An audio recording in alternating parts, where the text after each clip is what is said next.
الحمد لله رب العالمين والعاقبة للمتقين والصلاة والسلام على رسوله الكريم محمد وآله وأصحابه أجمعين أما بعد فأعوذ بالله من الشيطان الرجيم بسم الله الرحمن الرحيم إن الله يأمر بالعدل والإحسان وإيتاء ذي القربى وينهى عن الفحشاء والمنكر والبغي يعظكم لعلكم تذكرون وأوفوا بعهد الله إذا عاهدتم ولا تنقضوا الأيمان بعد توكيدها وقد جعلتم الله عليكم كفيلا إن الله يعلم ما تفعلون ولا تكونوا كالتي نقضت غزلها من بعد قوة أنكاثا تتخذون أيمانكم دخلا بينكم أن تكون أمة هي أربع من أمة إنما يبلوكم الله به ولا يبينن لكم يوم القيامة ما كنتم فيه تختلفون ولو شاء الله لجعلكم أمة واحدة ولكن يضل من يشاء ويهدي من يشاء ولا تسألن عما كنتم تعملون ولا تتخذوا أيمانكم دخلا بينكم فتزل قدم بعد ثبوتها وتذوقوا السوء بما صددتم عن سبيل الله ولكم عذاب عظيم ولا تشتروا بعهد الله ثمنا قليلا إنما عند الله هو خير لكم إن كنتم تعلمون ما عندكم ينفد وما عند الله باق ولنجزين الذين صبروا أجرهم بأحسن ما كانوا يعملون من عمل صالحا من ذكر وأنثى وهو مؤمن فلنحيينه حياة طيبة ولنجزينهم أجرهم بأحسن ما كانوا يعملون فإذا قرأت القرآن فاستعذ بالله من الشيطان الرجيم إنه ليس له سلطان على الذين آمنوا وعلى ربهم يتوكلون إنما سلطانه على الذين يتولونه والذين هم به مشركون صدق اللہ العظیم. یہ سورہ نحل کی آیات 89 سے لے کر 100 تک ہے. ان کا ترجمہ یہ ہے: بلا شبہ اللہ تعالی انصاف کا، احسان کا اور رشتہ داروں کو ان کے حقوق دینے کا حکم دیتا ہے.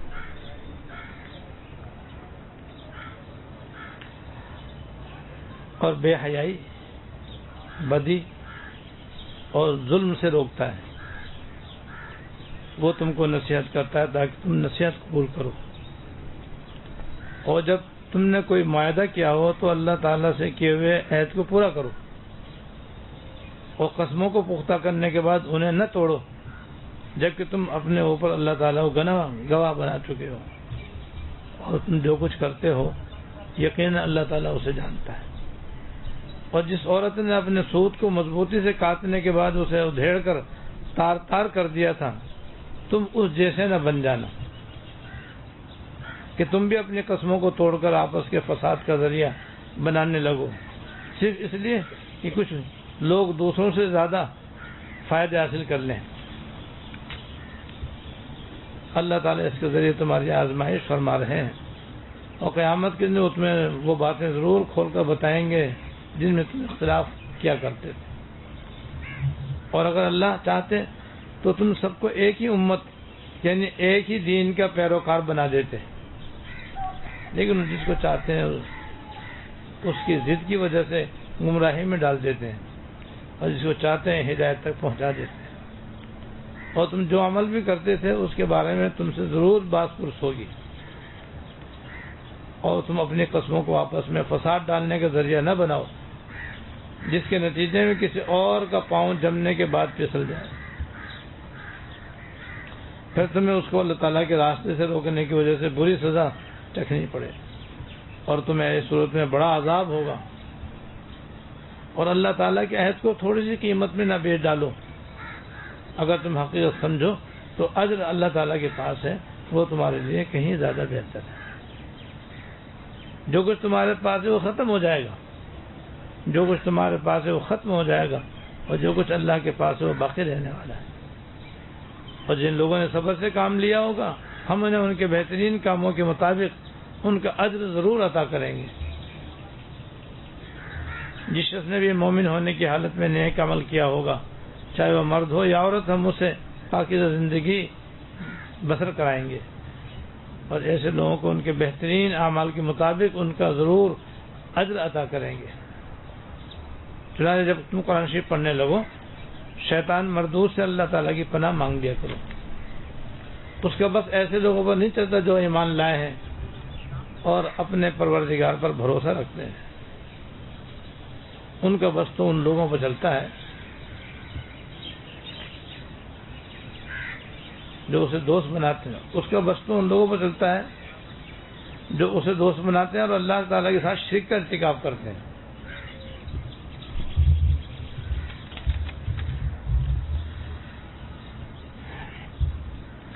ان آیات میں سے پہلی آیت میں اللہ پاک نے فرمایا ہے کہ اللہ تعالیٰ تم کو عدل و انصاف کرنے کا،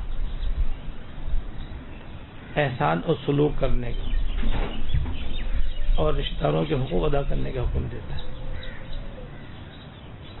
یعنی جیسے نماز پڑھنے کا حکم ہے، روزہ رکھنے کا حکم ہے، ذکر کرنے کا حکم ہے، یہ بھی حکم ہے کہ ہر مسلمان دوسروں سے انصاف کا معاملہ کرے، چاہے انصاف کا حقدار ہمارا مخالف ہی کیوں نہ ہو، یا ہم سے کمتر ہی کیوں نہ ہو۔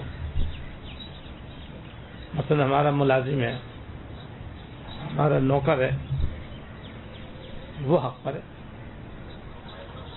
اور ہم یا ہمارا متعلق ناحق ہے، تو انصاف کا تقاضا یہ ہے کہ آپ اپنے ملازم کی حمایت کریں، اپنے مخالف کی حمایت کریں۔ یہ ہے انصاف کی بات۔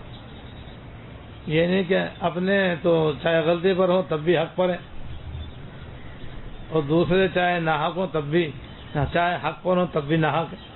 یہ طرح انصاف ہے۔ جیسے ہم اپنی ذات میں انصاف چاہتے ہیں، دوسروں کے حق میں بھی انصاف کے طالب رہنے چاہیے اور انصاف کے پابند رہنے چاہیے۔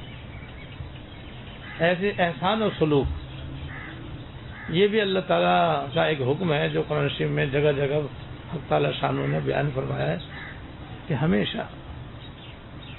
ہمیشہ اپنے گھر والوں کے ساتھ، اپنے اہل و عیال کے ساتھ تو عام طور پر آدمی اچھا سلوک کرتے ہی کرتا ہے اور احسان کا معاملہ کرتے ہی کرتا ہے، لیکن یہ احسان و سلوک کا معاملہ گھر والوں سے ہٹ کر بھی ہونا چاہیے، عزیزوں کے ساتھ بھی ہونا چاہیے، اقربا کے ساتھ بھی ہونا چاہیے، پڑوسیوں کے ساتھ بھی ہونا چاہیے، دوست احباب کے ساتھ بھی ہونا چاہیے، بلکہ عام مسلمانوں کے ساتھ بھی احسان کا معاملہ ہونا چاہیے۔ ہمارے دین میں تو یہاں تک حکم ہے کہ اگر جانوروں کو ذبح کرو تب بھی اس کو تیز دھار والی چھری سے جلدی سے ذبح کرو، یہ بھی اس کے ساتھ اچھا سلوک ہے۔ تو ایک تو یہ کہ گھونٹی چھری سے آپ اس کو ذبح کر رہے ہیں، جانور بڑا ہے، چھوٹی چھری سے آپ اس کو ذبح کر رہے ہیں تو زور بھی لگا رہے ہیں، اس کی گردن کٹ بھی نہیں رہی ہے، وہ جانور بیچارہ کشمکش میں مبتلا ہے اور بڑی تڑپ تڑپ کر اس کی جان نکل رہی ہے۔ یہ ناانصافی ہے، یہ بدسلوکی ہے۔ اس کے ساتھ سلوک یہ ہے کہ اس کے ساتھ ایسا انداز اختیار کرو کہ کم سے کم اسے تکلیف پہنچا۔ وہ جب یہ ہے کہ جانور کے گلے کے مطابق چھری ہونی چاہیے، دوسرے وہ نیاز تیز ہونی چاہیے، تیسرے پہلے سے تیار ہونی چاہیے۔ بعض لوگ ایسا کرتے ہیں کہ بکرے کو لٹا کے اب چھری تیز کرنے بیٹھ گئے، وہ بیچارہ لیٹا ہوا ہے، اس کو بھی تو محسوس ہو رہا ہے کہ میرا گلا کٹے گا، تو یہ اس کو ناحق تکلیف پہنچانا ہے، ناانصافی ہے یہ، اور یہ احسان کے خلاف ہے۔ یہ احسان کا یہ ہے کہ پہلے سے چھری تیار رکھو، اور جیسے ہی کیا کہتے ہیں اس کو لٹاؤ، بس بسم اللہ پڑھ کے اس کے آسانی سے ذبح کرو۔ ایسے یہ بھی احسان کے خلاف ہے کہ بعض لوگ جانوروں کو جلدی ٹھنڈا کرنے کے لیے ابھی وہ تڑپ رہا ہوتا ہے، جب اس کے گلے کے اندر جو ہے نا وہ چھری گھساتے ہیں تاکہ اس کا کلیجہ جو ہے جلدی سے کٹ جائے، اور کٹ کر کے وہ ایک دم جھٹکا لے کر کے اور اچھل کر کے پھر ایک دم ٹھنڈا ہو جاتا ہے، یہ بھی ضرورت سے زیادہ اس کو تکلیف پہنچانا ہے، ضرورت سے زیادہ یہ بھی تکلیف پہنچانا ہے۔ تو جب جانور تک کے ساتھ یہ احسان کا معاملہ کرنے کا حکم ہے تو پھر انسان تو انسان ہے۔ لہذا ہمیں اپنے گھر میں بھی، اپنے ملنے جلنے والوں میں بھی، رشتہ دار اور عزیزوں کے اندر بھی اس کا خیال رکھنا چاہیے کہ ہر ایک کے ساتھ اچھا سلوک کرے، چاہے کوئی ہمارے ساتھ کرے یا نہ کرے، کوئی ہمارے ساتھ اچھا سلوک کرے یا نہ کرے۔ اگر وہ اچھا سلوک کرے، ہم نے بھی اچھا سلوک کیا، تو ہم نے کون سا کمال دکھایا؟ یہ تو ادلا بدلا ہو گیا کہ اس نے بھی ہمارے ساتھ اچھا سلوک کیا، ہم نے بھی اس کے ساتھ اچھا سلوک کر دیا، تو اس میں تمہارا کیا کمال ہے؟ سبھی کرتے ہیں اس طرح سے۔ کمال تو جب ہے جب ہم اچھا سلوک کریں، وہ اس کے بدلے میں ہمارے ساتھ برا سلوک کرے۔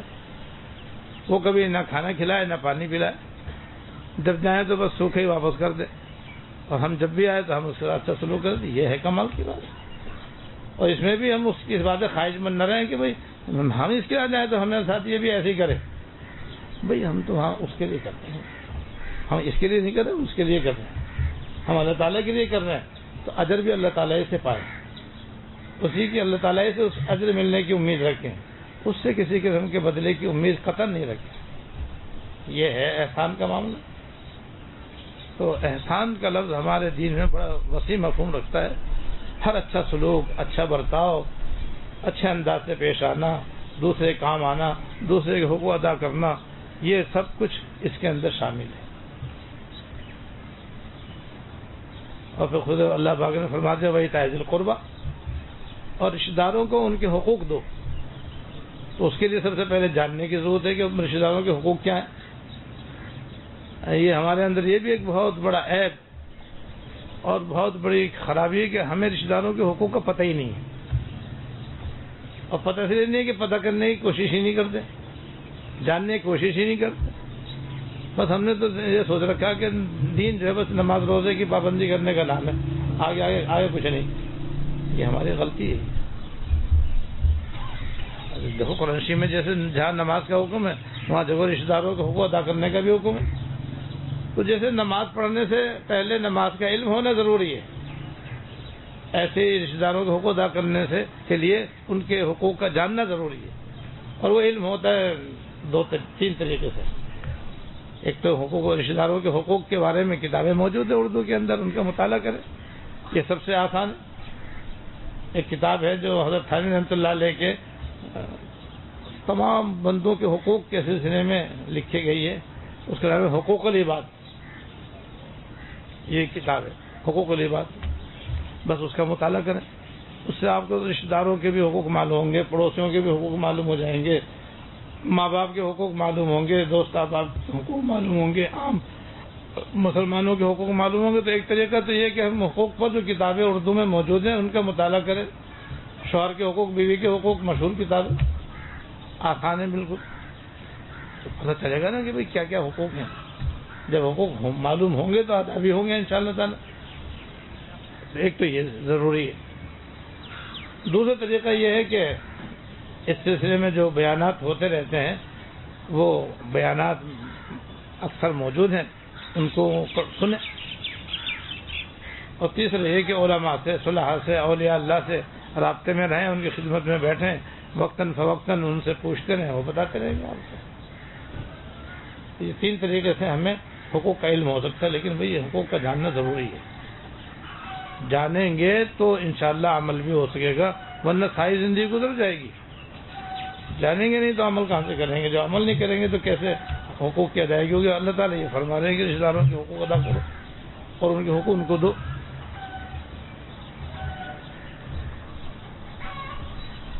اس کے بعد فرمایا کہ اور بے حیائی، بدی اور ظلم سے اللہ تعالیٰ روکتے ہیں۔ یہ تین باتیں بھی بڑی اہم اور عین ہمارے حال کے مطابق ہے۔ بے حیائی کے اندر تمام بے شرمی کی باتیں آ گئی، تمام جنسی گناہ آ گئے اس کے اندر، عورتوں کا بے پردہ رہنا اور ساتھ ساتھ ان کا ایسا لباس استعمال کرنا کہ جس کے اندر ان کا سطر پوری طریقے سے چھپنے نہ پائے، چاہے باریک ہو تو، چست ہو تو، ناقص نامکمل ہو تو، تینوں صورتوں کے اندر یہ بے حیائی ہے، یہ بے شرمی کی بات ہے۔ اب یہ مردوں کو چاہیے کہ اپنے گھر میں اس کا جائزہ لیں. شوہر کی بھی ذمہ داری ہے، باپ کی بھی ذمہ داری ہے، بھائی کی بھی ذمہ داری ہے کہ اپنے گھر کی اپنی بہنوں کو دیکھیں کہ ان کے لباس شریعت کے مطابق صحیح ہے یا نہیں، دوسرے کے شرعی پردے کا اہتمام ہے یا نہیں ہے تو پھر یہ مرد بھی بے حیا اور عورتیں بھی بے حیائی کا ارتکاب کر رہی ہے، یہ اللہ تعالیٰ کے حکم کی خلاف ورزی ہو رہی ہے. اب ایک طرف آدمی تہجد پڑھے اور اشراق بھی پڑھے اور تلاوت بھی کرے، تسبیحات بھی پڑھے، اور گھر کے اندر یہ بے حیائی ہو رہی ہے. ایسی آج کل ٹی وی گھر کے اندر موجود ہیں. یہ تو بے حیائی کا ماسٹر ہے. ہر قسم کی بے شرمی، ہر قسم کی بے حیائی، ہر قسم کی بدماشی، ہر قسم کی قتل و غارت گری، ہر قسم کے ہنگامے سکھانے کا ماسٹر ہے. اب یہ ہمارے گھروں میں اندر ہے تو پھر ہم بھی بے حیا. ہم نے ایسا گھر میں آلہ رکھا ہوا ہے کہ جس سے گھر کے اندر بے حیائی فروغ پا رہی ہے. تو یہ قرآن شریف کے حکم کے خلاف ہو رہی ہے. قرآن شریف میں اللہ پاک نے واضح طور پر 2 حکم الگ الگ مردوں اور عورتوں کو دے دیے کہ نامحرم عورتیں نامحرم مردوں کو نہ دیکھیں، نامحرم عورتیں نامحرم مردوں کو نہ دیکھیں. دونوں کو حکم ہے کہ نظر نیچی رکھو. اور نظر تو پڑتی ہے، جہاں پردہ نہ ہو تو وہاں تو ضروری پڑتی ہے عورتوں کی مردوں پر، مردوں کی عورتوں پر. تو دونوں کو الگ الگ حکم دیا ہے. حالانکہ اللہ تعالیٰ نے حج کا جو حکم ہے وہ صرف مردوں کو دیا ہے، حالانکہ وہ فرض ہے. زکوٰۃ کا حکم عورتوں کو الگ نہیں دیا، مردوں کو الگ نہیں دیا، اس مردوں کو حکم دیا ہے. نماز کا حکم عورتوں کو الگ نہیں دیا، مردوں کو الگ نہیں دیا، ایک ہی حکم مردوں کو حکم دیا ہے بس. لیکن بے حیائی سے روکنے کے لیے، بے شرمی سے روکنے کے لیے عورتوں کو الگ حکم دیا، مردوں کو الگ حکم دیا. تو ساتھ ساتھ اپنے شرمگاہ کی حفاظت کا بھی حکم دیا اور عورتوں کو اپنے زیب و زینت چھپانے کا الگ سے حکم دیا. اسی لیے تاکہ بے حیائی نہ پھیلے. اور جس قوم کے اندر بے حیائی پھیل جاتی ہے پھر اس کے اندر طاعون کی بیماری آتی ہے اور ایسے خوفناک اور خطرناک بیماریاں آتی ہیں جو ان کے باپ دادا ان کے زمانے میں بھی نہیں تھی. جیسا آج کا کرونا وائرس، یہ اسی بے حیائی کے نتیجے میں تو پھیل رہا ہے. ظاہری طور پہ اس کی وجہ گندگی بھی ہے. گندگی اس کی وجہ، کیونکہ سور، خنزیر، کتا اور بلی کھانے سے پیدا ہوتا ہے. یہ دونوں کیا کہتے ہیں، کتا بھی حرام ہے، بلی بھی حرام ہے، سور بھی حرام ہے اور نجس العین ہے وہ. اور پھر اس سے بڑھ کر بے حیائی.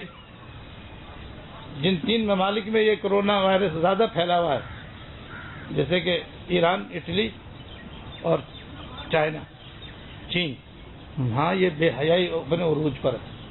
بدکاری وہاں پر حد سے زیادہ پائی جا رہی، اسی لیے وہاں زیادہ یہ وائرس پھیل رہا ہے.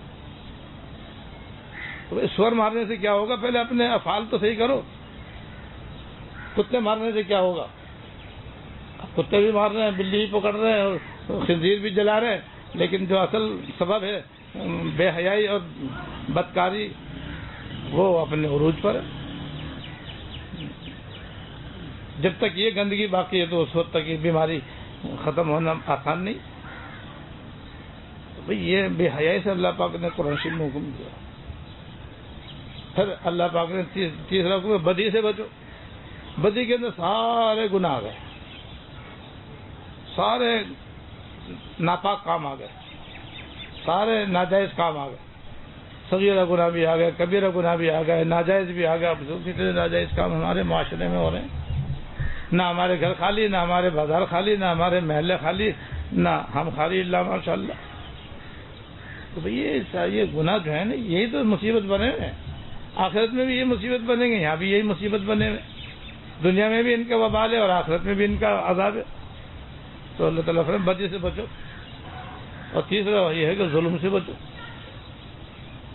ظلم اتنا گھروں کے اندر، عزیزوں کے اندر، رشتہ داروں کے اندر، دوست احباب کے اندر اتنا ظلم ہو رہا ہے کہ بس بیان سے باہر ہے. مفتی خالد صاحب کے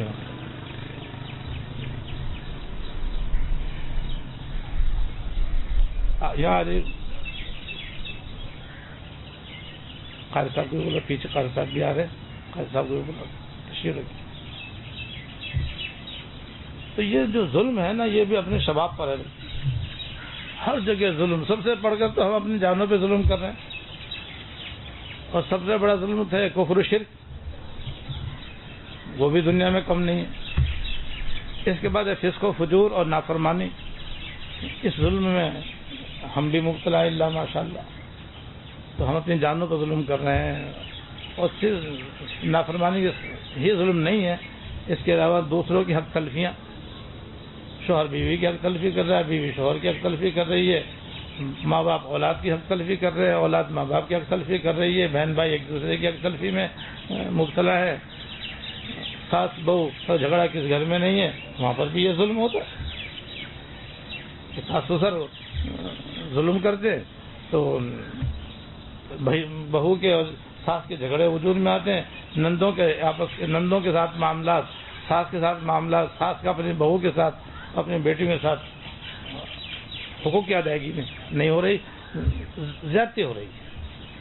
اکثر گھروں کے اندر اس معاملے میں بڑی زیادتی پائی جاتی ہے, ظلم پایا جاتا ہے. اسی لیے گھر گھر اس ظلم کی وجہ سے آفت میں مصیبت میں آئے گئے. پھر اس کے بعد آگے بھی چاروں طرف آپ دیکھو, حکومت کو دیکھو تو وہاں پہ ظلم ہی ظلم ہے.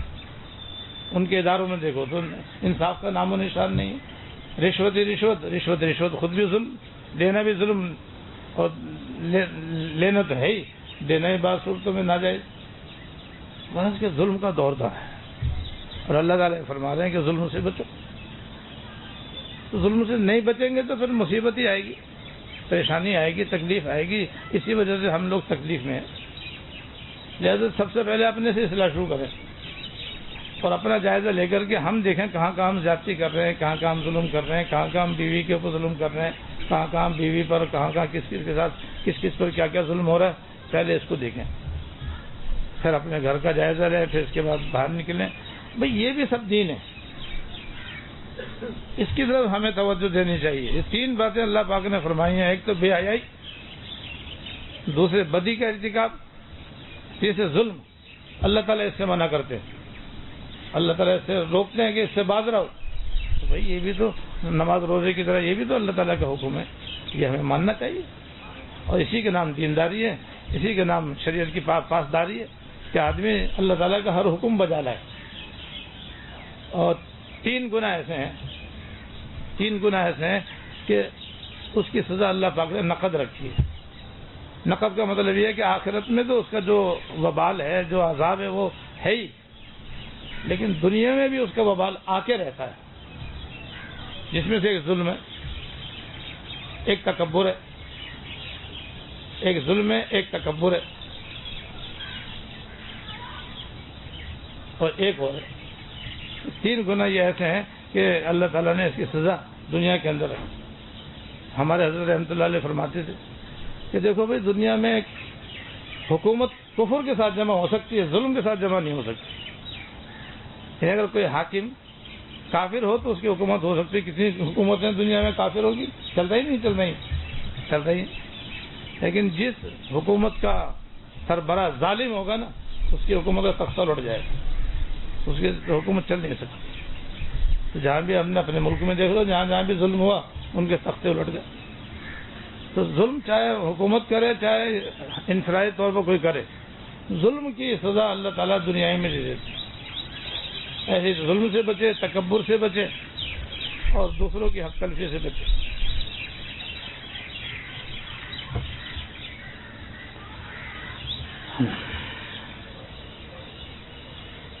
اللہ تعالیٰ تمہیں نصیحت فرماتے ہیں تاکہ تم نصیحت قبول کرو. اس میں اللہ پاک نے اپنی رحمت کا ذکر فرمایا ہے کہ دیکھو یہ کام ایسے ہیں کہ تم اگر ان سے نہیں بچو گے, تمہاری دنیا کی زندگی تمہارے لیے وبال بن جائے گی, عذاب بن جائے گی, اور بنی ہوئی دیکھ لو. لہذا اللہ پاک فرما رہے ہیں میری بات مان لو تاکہ تمہیں دنیا کے اندر بھی عافیت نصیب ہو اور آخرت میں بھی فلاح و فلاح نصیب ہو.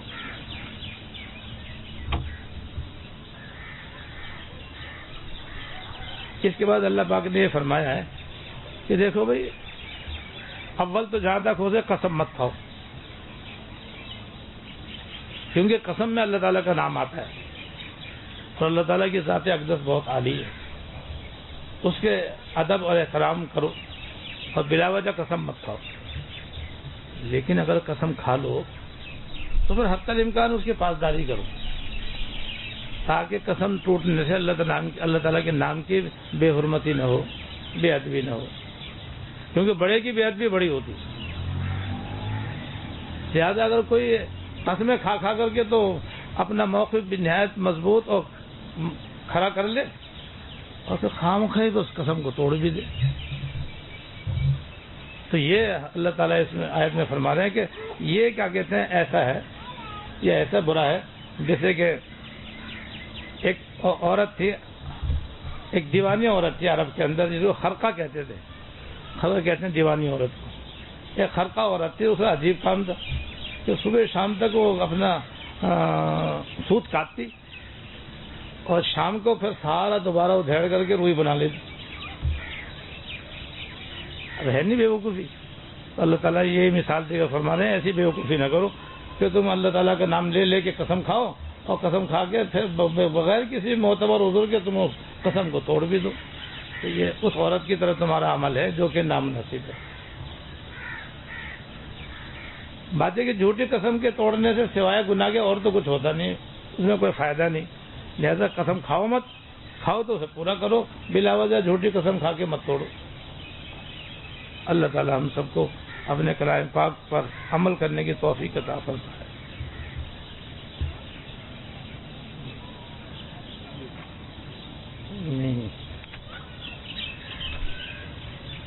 یہیں سے کر لیں گے دوبارہ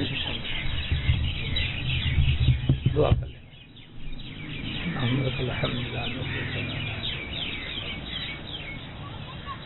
اللهم لك الحمد لا نحصي ثناء ما أثنيت على نفسك اللهم لك الحمد لا نحصي ثناء عليك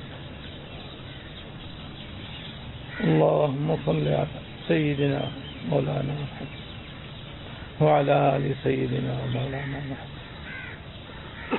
یا ارحم الراحمین یا رب العالمین یا حی یا قیوم یا ذا الجلال والاکرام۔ ہم سب کی کامل مغفرت فرما، ہمارے اگلے پچھلے چھوٹے بڑے ہوتے افراد سارے گناہ معاف فرما اور اپنی مرضیات پہ چلنے کی توفیق عطا فرما۔ یا اللہ اپنے کلام پاک کو سمجھنے کی توفیق عطا فرما اور اس پر صحیح عمل کرنے کی توفیق عطا فرما۔ یا اللہ اپنے کلام پاک پر صحیح عمل کرنے کی توفیق عطا فرما، ہر خیر عطا فرما، ہر شر سے پناہ عطا فرما۔ یا اللہ اپنے رحمت سے اپنے فضل سے ہم کو ہر بدی سے بچنے کی توفیق عطا فرما، ظلم و ستم سے بچنے کی توفیق عطا فرما۔ یا اللہ بے حیائی کے کاموں سے بچنے کی توفیق عطا فرما، اپنے نظروں کی اپنے دل کی حفاظت کرنے کی توفیق عطا فرما، عفت اور پاک دامنی عطا فرما، دنیا اور آخرت کی ہر خیر عطا فرما، ہر شر سے پناہ عطا فرما۔ اپنے کلام پاک کے انوار و برکات سے ہمارے سینے کو منور فرما، ہماری آنکھوں کو منور فرما، ہمارے دل و دماغ کو منور فرما، ہماری رگ رگ میں یا اللہ ریشے ریشے میں بال بال میں کھال کے ہر حصے میں اندر باہر اپنے کلام پاک کا نور بھر دیجیے۔ یا اللہ اپنے کلام پاک کا نور بھر دیجیے، ہر خیر عطا فرما، ہر شر سے پناہ۔ ربنا تقبل منا انك انت السميع العليم وتب علينا انك انت التواب الرحيم صلى الله تعالى على النبي الكريم محمد وعلى اله وصحبه اجمعين آمين برحمتك۔